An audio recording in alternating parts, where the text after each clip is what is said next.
서두에서 읽은 창세기 12장 10절에서 20절의 내용은 지난번에 우리가 생각한 1절에서 9절의 내용과 아주 대조를 이룹니다. 따라서 1절에서 9절의 내용을 잠깐 더듬어 보고 그리고 오늘 10절부터 이어서 생각하는 것이 좋을 것 같습니다. 1절에 보면 하나님께서 아브라함을 찾아오셔서 내 고향 친척 아버지의 집을 떠나라 하고 명령하십니다. 그때 아브라함이 아무런 사족을 달지 않고 고향 땅을 떠났습니다. 이 점은 우리가 좀 천천히 읽으면서 생각할 점이 있는데요. 내 고향 땅 친척 아버지의 집을 떠나라. 오늘 우리에게도 이 말씀을 하신다고 생각해 봅시다. 아브라함처럼 아무런 사족을 달지 않고 떠날 수 있을까요? 70평생을 살아왔던 땅입니다. 그 땅에서 살아가는데 아무런 불편함이 없고 먹고 사는데 아무런 장애가 없이 넉넉하게 살아갈 수 있는 곳입니다. 노후 대책도 다 되는 곳입니다. 우리가 이런 상황에서 떠나라, 더더욱이 미지의 세계로 떠나라 할 때 사족을 달지 않고 떠날 수 있을까요? 아브라함의 믿음은 결코 적은 믿음이 아닙니다. 우리가 하나님의 말씀을 순종한다고 할 때 하나님의 말씀도 있지만 그 밖에 여러 조건들이 우리에게 맞아서 순종한다고 할 때가 많지 않습니까? 아무런 조건이 없고 그저 미지의 세계로 떠나라 하는 그 말씀을 듣고도 사족을 달지 않고 떠날 수 있을까요? 아브라함은 결코 적은 믿음이 아닙니다.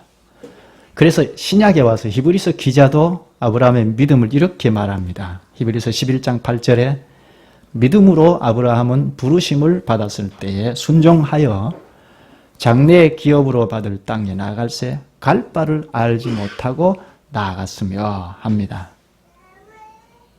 아브라함의 믿음은 갈 바를 알지 못하고 하나님의 말씀만 따라서 갔습니다. 오늘 본문 4절에 보면 여호와의 말씀을 따라갔다고 합니다. 하나님의 말씀만 보고 간 것입니다. 어디로 어떤 세계가 펼쳐질지 알 수 없습니다.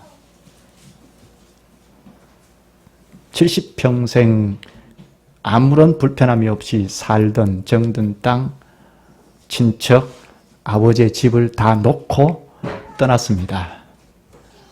떠나서 하란까지 한 600마일 되는 거리를 나갔고 하란에 도착하여 아버지 데라가 죽자 다시 길을 떠나 가나안을 향했습니다. 5절에 보면 아브라함이 그의 아내 사레와 조카 롯과 하란에서 모은 모든 소유와 얻은 사람들을 이끌고 가나안 땅으로 가려고 떠나서 마침내 가나안 땅에 이르렀더라, 들어갔더라 합니다. 마침내 가나안 땅에 들어갔습니다. 아브라함과 함께 했던 일행은 아내 사레, 그리고 조카 롯, 그리고 하란에서 모은 많은 소유물들, 그리고 종들, 이런 일행들이 함께 가나안 땅에 마침내 이르렀습니다. 상당히 많은 재물, 그리고 많은 사람들이 함께 움직여서 가나안 땅에 들어왔던 것입니다. 그런데 가나안 땅에 들어와서 아브라함의 행적이 어떠했는지를 우리가 좀 생각하면서 볼 필요가 있습니다. 6절에 아브라함이 그 땅을 지나 세겜 땅 모래상수리 나무에 이르니 그때 가나안 사람이 그 땅에 거주하였더라. 여기 모래상수리 나무, 모래는 저 바닷가의 모래가 아니고 히브리어 모래, 음력, 소리 나는 대로 옮긴 말인데 예언자 혹은 가르치는 자란 뜻입니다. 상수리 나무니까 예언자의 나무 혹은 상수리 나무 숲의 주인 이름이 모래일 수도 있습니다. 이 모래상수리 나무 지역에 이르러서 7절에 여호와께서 아브라함에게 나타나 이르시되 내가 이 땅을 내 자손에게 주리라 하십니다. 모래상수리 나무의 지역에 이르자 여호와께서 이 땅을 내 자손에게 주리라 하십니다. 이 가나안 땅이 바로 큰 민족을 이루겠다 하는, 하나님 나라를 이루겠다 하는 지역이 된 것입니다. 그곳에서 제단을 쌓고 예배를 드립니다. 모래상수리 나무 지역에서 제단을 쌓고 하나님 앞에 예배를 드립니다. 또 8절에 보면 거기서 베델 동쪽 산으로 옮겨 장막을 치니 서쪽은 베델이요 동쪽은 아이라. 그가 그곳에서 여호와께 제단을 쌓고 여호와의 이름을 부르더니 합니다. 베델과 아이 사이에 이르자 또다시 여호와의 이름을 부르며 제단을 쌓고 예배를 드립니다. 모래상수리 나무 지역에서 제단을 쌓고 하나님께 예배를 드리고, 그리고 아이와 베델 사이에 이르자 또다시 여호와께 제단을 쌓고 예배를 드립니다. 이렇게 아브라함의 가나안 땅의 행적은 옮길 때마다 가는 곳곳마다 여호와의 이름을 부르고 예배를 드린 것입니다. 많은 가축들을 데리고 많은 식구들을 데리고 옮겨 다니면서 의식주 문제라든지 정착할 곳이라든지 가축과 관련된 무슨 사업이라든지 이런 것을 언급하지 않고 옮겨 다니면서 주도적으로 했던 것이 제단을 쌓고 여호와의 이름을 부르며 예배한 것입니다. 이것은 이곳이 하나님을 섬기면서 예배하는 땅인 것을 몸소 보여준 것입니다.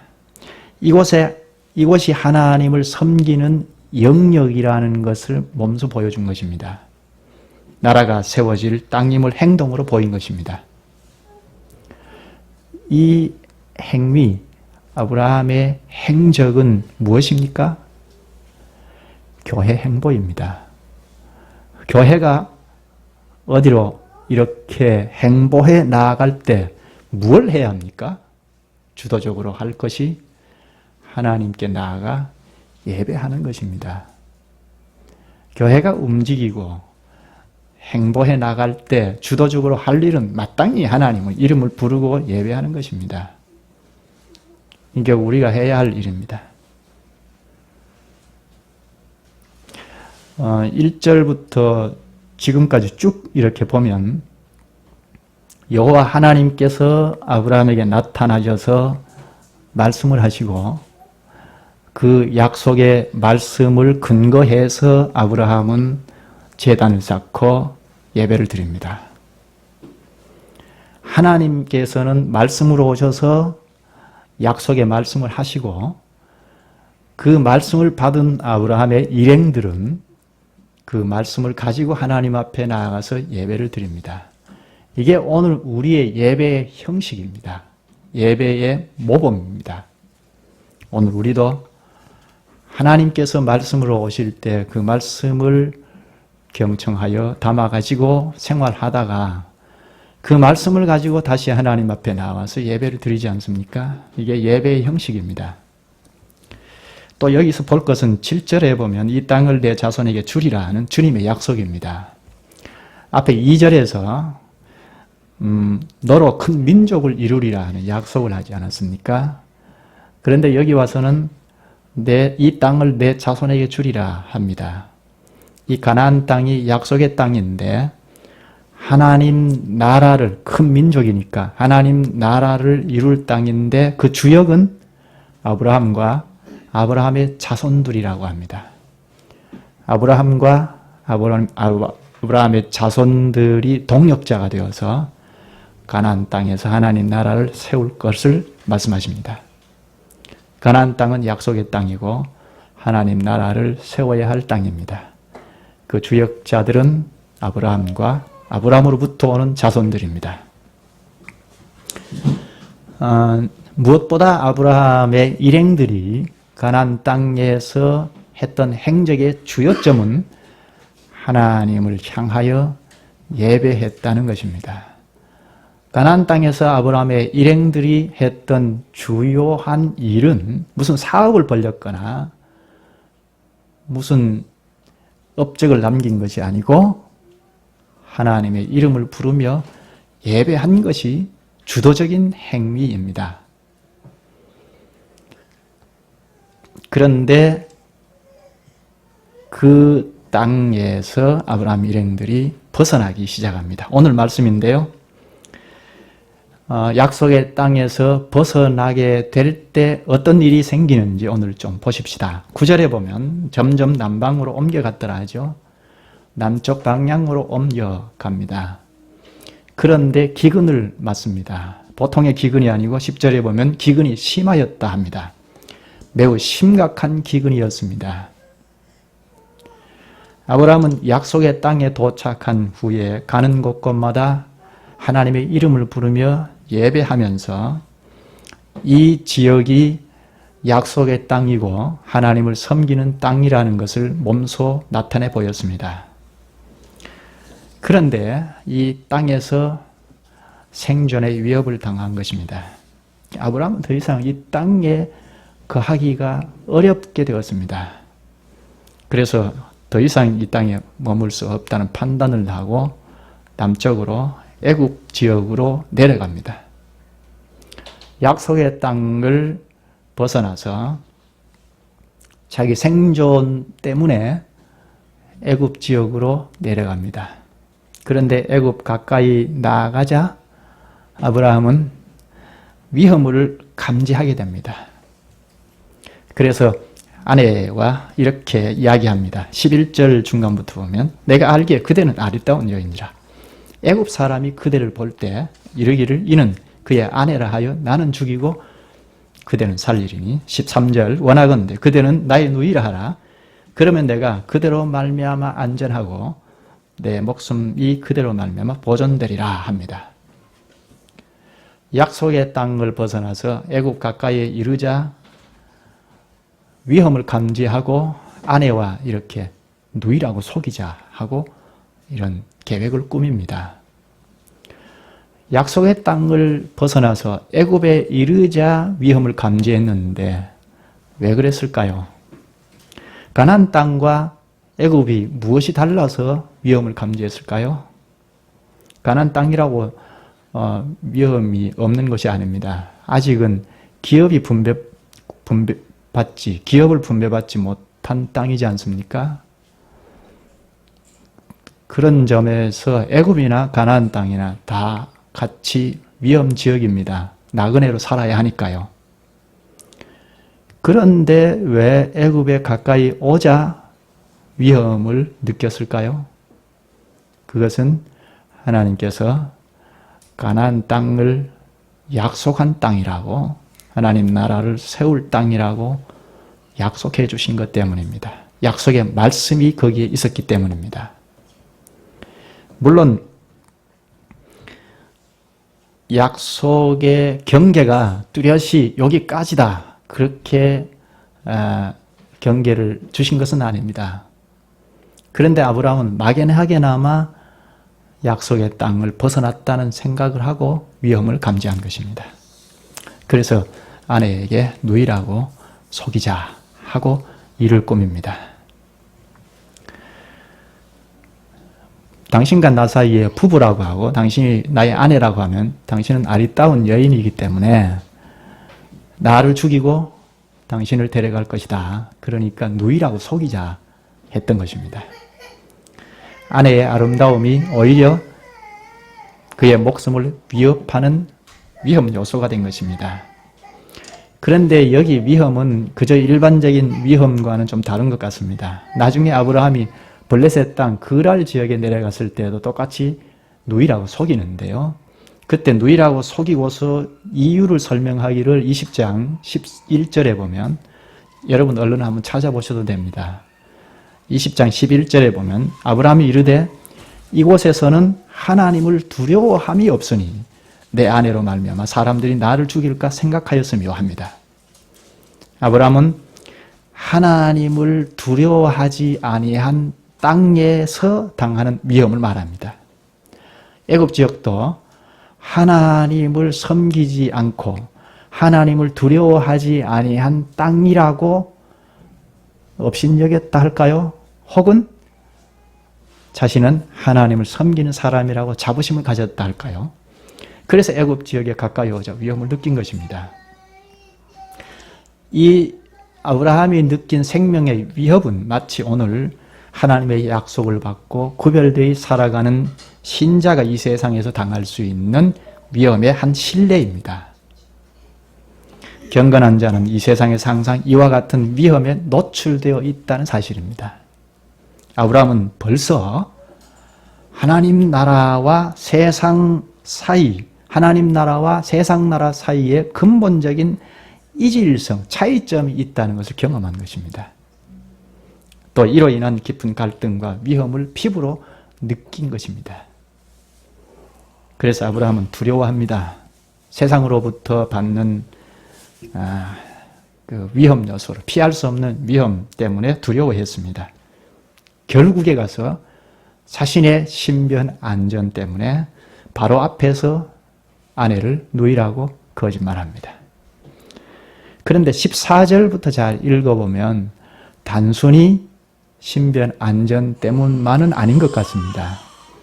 바로가 사례를 왕궁으로 모셨는데 16절에 보면 이에 바로가 그로 말미암아 사례로 말미암아 아브라함을 후대함으로 아브라함이 양과 소와 노비와 암수 나귀와 낙타를 얻었더라.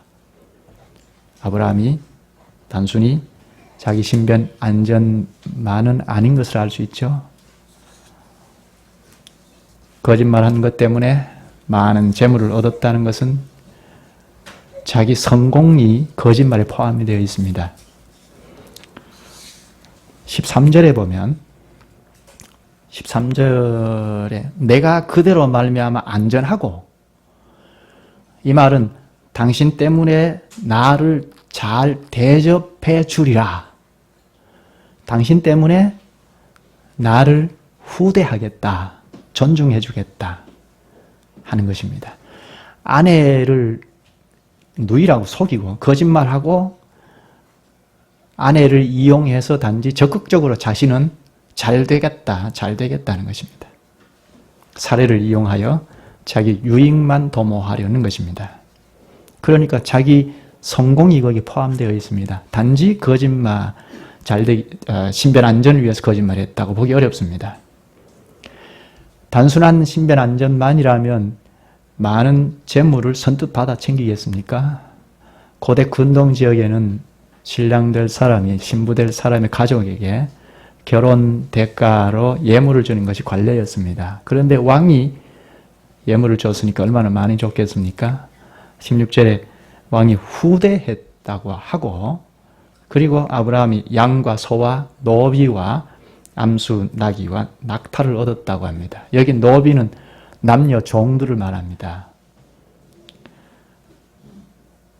그러니까 양, 소, 남녀 종들, 나귀와 낙타, 많은 재물을 얻었습니다. 아내를 누이라고 속인 대가로 얻은 것입니다.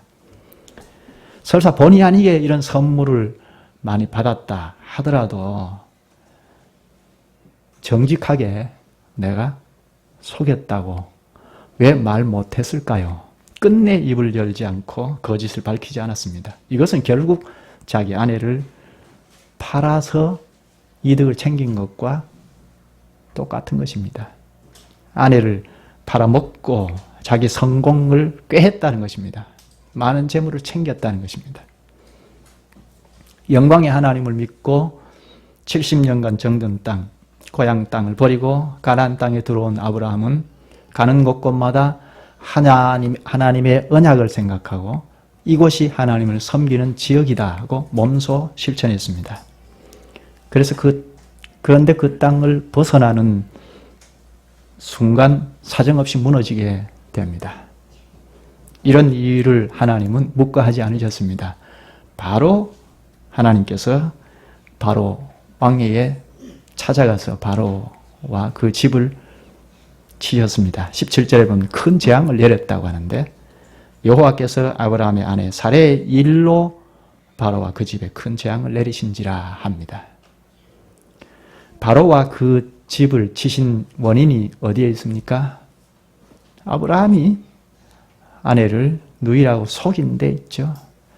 여기 사레의 일로라고 하는데요. 아브라함의 신변 안전 때문에 혹은 성공하기 위하여 아내를 누이로 속였습니다. 이 사레의 일로 하는 것은 사레가 이제 아브라함의 아내로서 상실할 위기에 처한 것입니다. 사레가 이방에 빼앗겼다는 것은 심각한 일입니다. 얼른 한번 찾아보시죠. 17장 16절입니다. 사레는 여기서 말하기를 장차 약속의 자녀를 낳을 열국의 어미라고 말합니다. 17장 16절 내가 그에게 복을 주어 그가 내게 아들을 낳아주게 하며 내가 그에게 복을 주어 그를 여러 민족의 어머니가 되게 하리니 민족의 여러 왕이 그에게서 나리라. 사레가 여러 민족의 어머니가 되게 하겠다 합니다.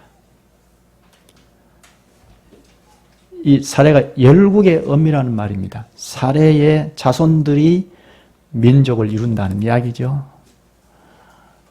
아브라함의 아내로 있어야만이 약속의 자녀들이 나서 한 나라를 이룰 것이라는 말입니다.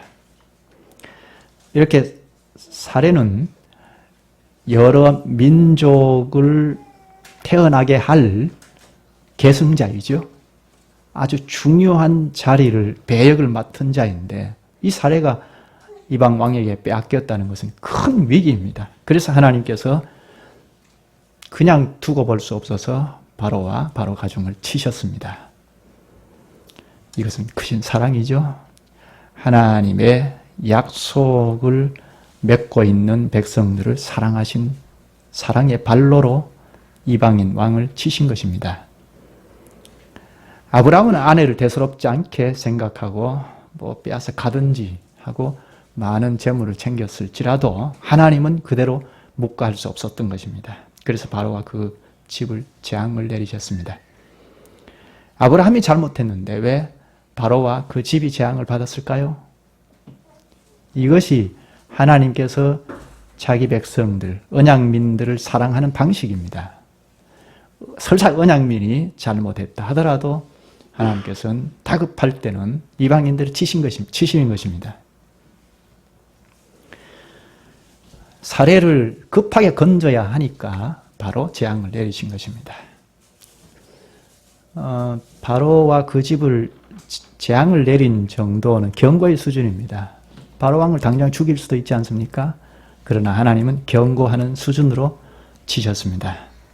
재앙을 당한 바로는 당장 아브라함을 불러들였습니다. 18절에 보면 본문 18절에 바로가 아브라함을 불러서 이르되 내가 어찌하여 나에게 이렇게 행하였느냐? 내가 어찌하여 그를 내 아내라고 내게 말하지 아니하였느냐? 내가 어찌하여 나에게 이렇게 행하였느냐? 왜 아내라고 정직하게 말 못했느냐? 왜 누이라고 속였느냐? 하는 것입니다. 내 아내가 여기 있으니 이제 데려가라 합니다. 아브라함이 얼마나 창피했을까요? 이방 사람에게로부터 내가 어찌 정직하지 못했느냐 하고 책망을 받습니다.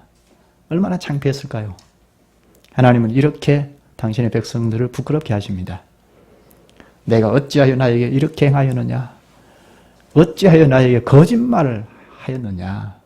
불신자가 믿는 신자에게 이렇게 책망을 합니다. 이게 얼마나 창피한 일입니까? 창피한 정도입니까? 수치입니다. 하나님의 언약민이 언약민답지 못할 때 이렇게 이방인으로부터 이렇게 수치를 당한 일이 생깁니다. 하나님께서 바로를 치신 이유에 대해서 아브라함의 아내 사레의 일로 바로와 그 집을 큰 재앙을 내리신지라 합니다. 이 일이 바로 가정에 재앙을 내리신 일이 사레를 건지시기 위함인 것을 밝히신 것입니다.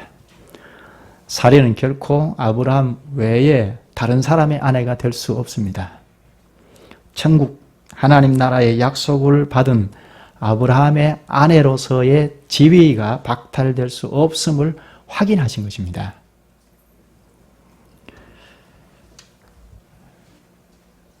더더욱이 사례도 언약을 받은 아브라함과 동등한 위치에서 언약의 자손이라는 것을 밝히신 것입니다. 사례 역시 아브라함과 마찬가지로 하나님 나라의 상속자였음을 밝히신 것입니다. 이번 일로 아브라함은 큰 수치를 당했습니다.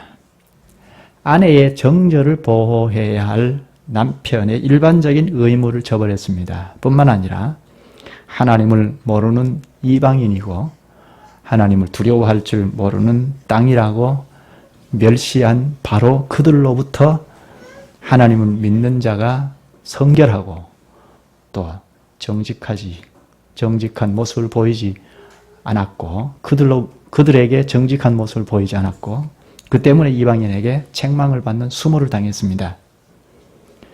하나님을 경외하지 아니한 땅에서 하나님을 아는 자로 살아간다는 것은 결코 쉬운 일은 아닙니다.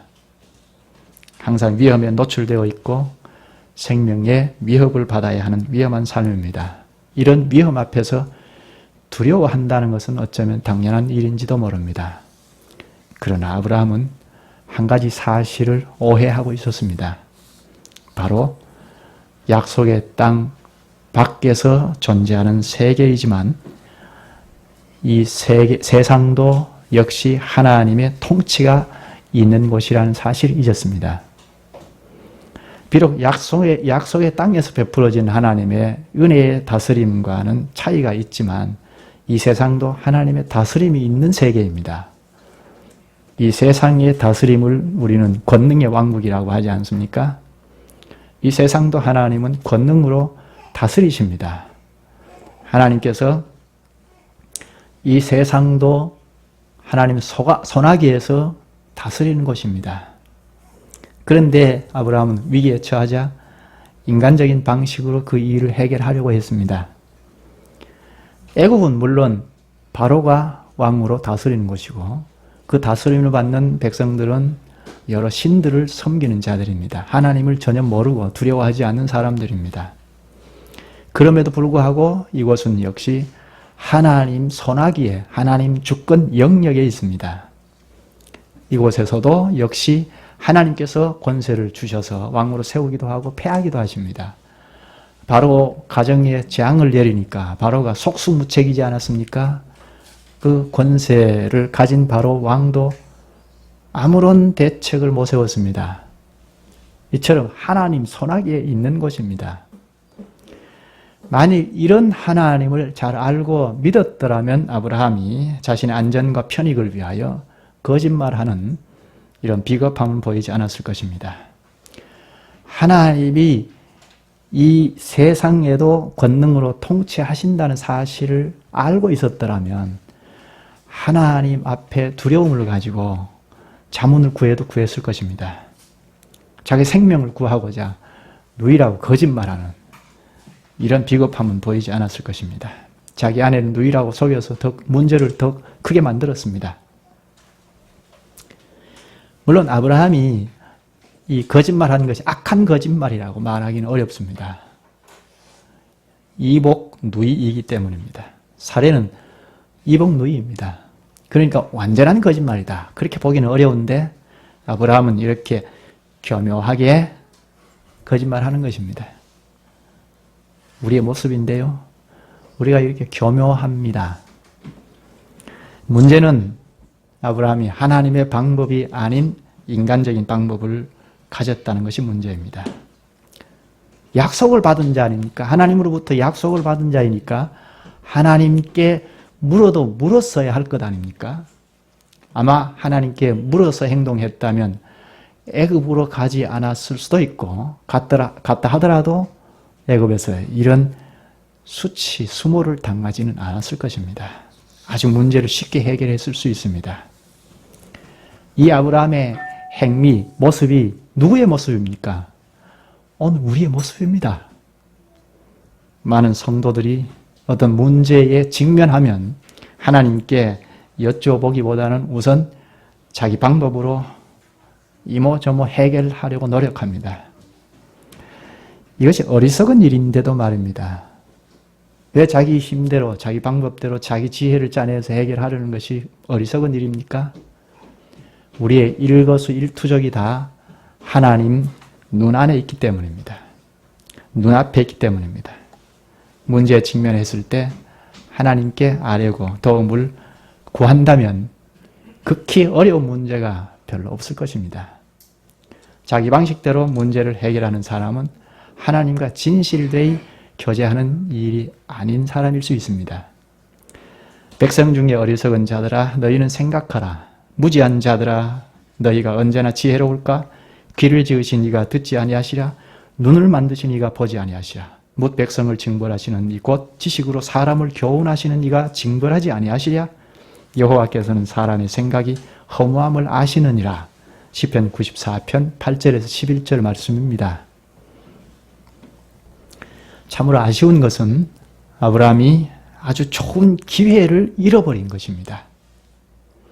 하나님을 알지 못하는 그들 앞에서 진실되고 경건한 모습을 보였다면 행위로 하나님을 증거했을 수 있습니다. 정직하게 경건한 모습으로 하나님을 몸으로 전할 수 있는 기회를 상실해버린 것입니다. 뿐만 아니라 오히려 비겁함과 부정직함으로 불신자들에게 책망을 받았다는 사실, 그래서 하나님의 증인으로 사는데 실패해버렸다는 사실입니다. 이것이 바로 아브라함의 삶이고 오늘 우리의 삶입니다. 정직함과 경건한 모습으로 하나님을 몸으로 증거할 수 있는 기회를 잃을 때가 우리도 종종 있지 않습니까? 정직하지 못하거나 거짓말을 할 때는 여지없이 바로 하나님을 몸으로 증거하는 기회를 잃어버린 것입니다. 우리가 자기 신변 안전만을 생각할 때 언제든지 주님을 증거할 수 있는 기회를 잃어버린다는 것을 생각해야 합니다. 바로 눈앞에 보이는 유익 때문에 참된 주님을 증명해야 할 때를 놓치고 도리어 그것 때문에 이방인으로부터 수치를 당할 수 있습니다. 하나님을 믿는 자가 믿지 않는 이방인으로 불신자들로부터 책망을 받았다는 것은 말할 수 없는 수치입니다. 18, 19절에 보면 바로가 3번씩이나 아브라함에게 어찌하여 합니다. 우리가 정직하지 못해서 불신자로부터 어찌하여 정직하지 못했느냐 하는 책망을 받았다면 이게 수치 아닙니까? 신자가 믿음으로 살지 않고 인간적인 방법을 꾀하게 되면 이방인에게 책망을 받고 수치를 받습니다. 아브라함은 우리에게 권면을 합니다. 너희가 전에는 어두움이더니 이제는 주 안에서 빛이라. 빛의 자녀들처럼 행하라. 에베소서 5장 8절. 우리는 범죄하기 쉬운 연약한 자들입니다. 아브라함 같은 신앙을 가졌다 하더라도 늘 깨어있지 못하거나 신앙의 경계를 게을리하면 여지없이 실패할 수밖에 없습니다. 늘 깨어있어야 하겠습니다. 주님은 원수 마귀는 항상 우리를 넘어뜨릴 기회만 찾고 있다고 말합니다. 근신하라 깨어라 너희 대적 마귀가 우는 사자같이 두루다니며 삼킬 자를 찾나니 너희는 믿음을 굳건하게 하여 그를 대적하라. 이는 세상에 있는 너희 형제들도 동일한 고난을 당하는 줄을 알미라. 베드로전서 5장 8, 9절입니다. 아브라함은 증인으로 사는데 실패했습니다. 그러나 하나님은 큰 권능과 신실한 인자로 자신의 나라의 영광을 나타내실 뿐 아니라 또한 그 나라를 약속받은 아브라함과 그 아내를 지키셨습니다. 이렇게 하나님은 한번 택한 자들을 쉽게 버리시지 않습니다. 뭐 좀 잘못했다고 내 이놈 하고 버리고 그러시는 분이 아닙니다. 극진하신 사랑 때문에 끝까지 지키십니다. 이번의 일로 아브라함은 유업의 땅 밖에 밖에 존재하는 이질적인 세계를 경험하게 되었습니다.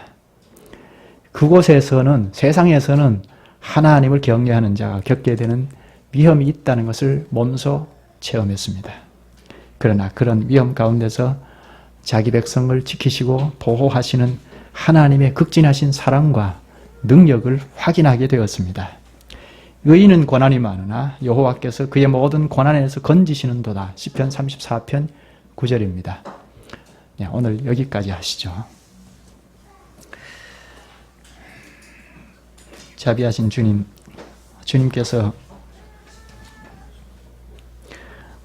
내 나라를 너와 후손으로 이루리라 하시고 약속하신 땅에서 이곳이 하나님을 섬기는 영역임을 주께 예배하면서 몸으로 표시하던 아브라함의 그 일행이 그 언약의 영역 밖으로 나가 위험을 감지함으로 결국 인간적으로 문제를 해결하려 한 그것이 오히려 큰 문제를 일으키게 된 사실을 오늘 저희에게 가르쳐 주셔서 세상과 맞닿아서 사는 저희를 긴장하게 하시옵나이다. 아브라함이 정직한 행동으로 하나님을 증거할 수 있는 기회를 상실한 것뿐만 아니라 불신자들로부터 책망을 받고 수치와 수모를 당한 사실을 보면서 저희의 모습을 보지 않을 수 없사옵나이다. 이 하나님의 말씀이 저희에게 큰 자양이 되어 경건하게 정직하게 사는 것이 저희가 행할 길이고 더욱이 문제를 인간적으로 해결하지 않고 항상 주님께 여쭈어서 하는 것이 바른 길임을 깊이 인식하게 하여 주시기를 원하옵나이다. 아브라함은 비록 믿음을 잃어버렸어도 우리 주님께서 크신 사랑과 능력으로 위기에서 건져주셔서 주님의 언약의 계승자로 쓰시려는 것을 볼 때 오늘 저희에게 향한 주님의 손길도 더 깊이 이해하게 되옵나이다. 주님을 높이며 찬송케 하여 주옵소서. 예수님의 이름으로 기도하옵나이다. 아멘.